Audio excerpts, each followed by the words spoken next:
You wake up, you check your phone, you open your banking app, and right there, that number on your screen, it shapes everything. Where you live, what you eat, how you sleep at night, whether you feel free or whether you feel trapped. This is what life actually looks like at every level of wealth in Canada, from rock bottom to the top 1%. Let's start where nobody wants to be, but over 3 million Canadians are right now, below the low income cutoff. We're talking about an individual making less than $30,500 a year. At this level, you're not budgeting, you're surviving. Rent takes 60, sometimes 70% of everything you bring home. And right now, in 2026, even with average asking rents dropping to around $2,008 a month, that still eats your entire paycheck if you're earning this little. Groceries are a math problem. You're choosing between fresh vegetables and keeping the lights on. You don't have a savings account. You have a negative balance. Every unexpected expense, a broken phone, a parking ticket, a dental emergency, is a full-blown crisis. There's no TFSA, no RRSP, no investments. There's just the anxiety of wondering if you can make it through the month. And the worst part? You feel invisible. Society moves around you like you don't exist. Statistics Canada found that 26% of Canadians can't even cover an unexpected $500 expense. At this level, that number isn't surprising. It's your daily reality. Now let's step up. You're earning between $35,000 and $50,000 a year. You've got a job. You can cover rent, but just barely. You're probably splitting a place with a roommate in a city like Calgary or Ottawa. You've got a phone plan, maybe a used car with payments that sting every 2 weeks. At this level, you start hearing about TFSAs and RRSPs.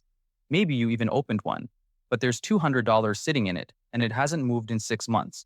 You're not broke, but you're not building either. You're treading water.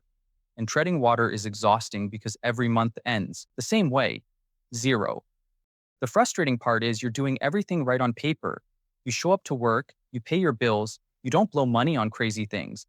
But the math just doesn't leave anything behind. Next level. Household income between $50,000 and $100,000. This is Canada's middle class.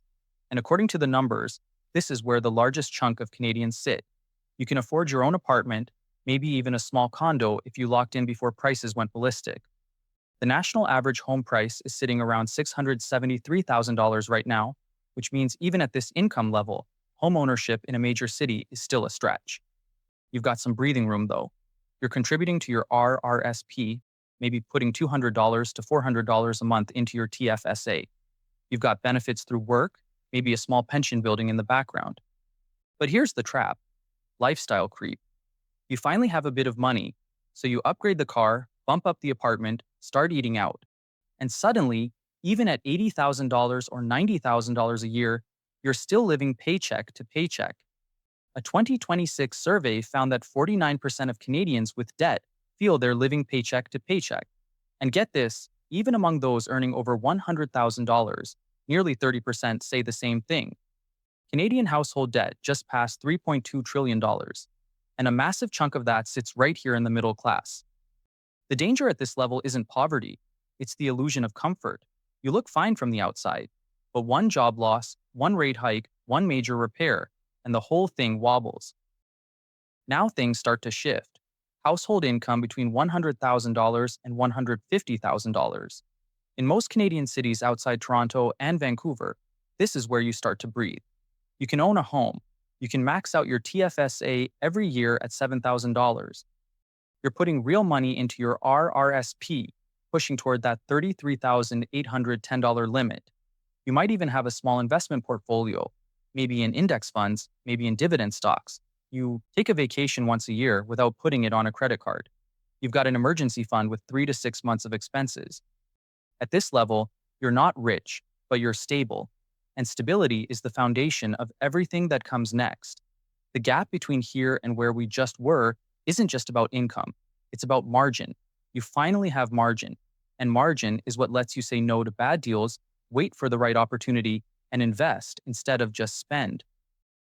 Next level. Household income between $150,000 and $250,000. This is the upper middle class. You likely own property, maybe even a second one. You're maxing out every registered account. You might have a corporation or a side business generating extra cash flow. Your net worth is climbing past $500,000, maybe approaching $1 million. You shop at the same grocery stores as everyone else, but you don't check the prices. You're not thinking about whether you can afford things. You're thinking about how to optimize. Tax, strategy, asset allocation, estate planning. Life at this level is comfortable, genuinely comfortable. But here's what surprises people. You still don't feel rich, because now you're surrounded by people who have more, and the goalpost moves every single time. That's the psychological trap of wealth. The number that once felt like a dream becomes normal 6 months after you hit it. Now, the top 10%. Net worth above $1.2 million. Income above $250,000. Together, the top 10% of Canadian families hold 53% of all wealth in this country. At this level, you own your home outright or carry a very manageable mortgage. You have investment properties or a diversified portfolio generating passive income. You're flying business class at least once a year. Your kids are in private activities, maybe private school.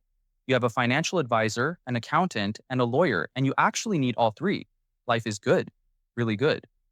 But the responsibilities scale up too. You're managing employees, tenants, or complex portfolios. Your tax bill is significant, and the fear isn't about surviving, it's about protecting what you've built. Then there's the top 1%.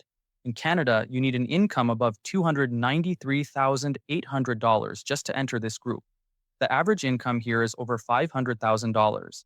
And the net worth, the top 1% of Canadian families hold 24% of all wealth in this country, nearly $1.25 trillion combined.